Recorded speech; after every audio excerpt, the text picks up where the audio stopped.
ఛత్తీస్గఢ్లోని రతన్పూర్లో వెలిసిన గిర్జాబంద్ హనుమాన్ ఆలయం ప్రపంచంలోనే అత్యంత అరుదైనది. సాధారణంగా ఆంజనేయుడిని వీర హనుమంతుడిగా బ్రహ్మచారిగా చూస్తాం, కానీ ఇక్కడ స్వామివారు స్త్రీ రూపంలో దర్శనమివ్వడం ఒక అద్భుతం. సుమారు 700 ఏళ్ల క్రితం రతన్పూర్ రాజు పృథ్వీ దేవ్జూ తన తీవ్ర అనారోగ్యం నుండి విముక్తి పొందడానికి హనుమంతుడిని వేడుకోగా స్వామి కలలో కనిపించి ఈ విశిష్ట రూపాన్ని వెల్లడించారట. రాజుకు స్థానిక చెరువు అడుగున లభించిన ఈ విగ్రహంలో హనుమంతుడు స్త్రీముఖ వర్చస్సుతో భుజాలపై రామ లక్ష్మణులను మోస్తూ పాదాల కింద 2 రాక్షసులను అణిచివేస్తున్నట్లు కనిపిస్తారు.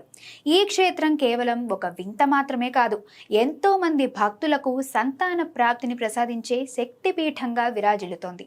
భక్తికి లింగభేదం లేదని, భక్తుడి ఆర్తిని బట్టి దైవం ఏ రూపంలోనైనా వస్తుందని చెప్పడానికి ఈ ఆలయం ఒక గొప్ప ఉదాహరణ.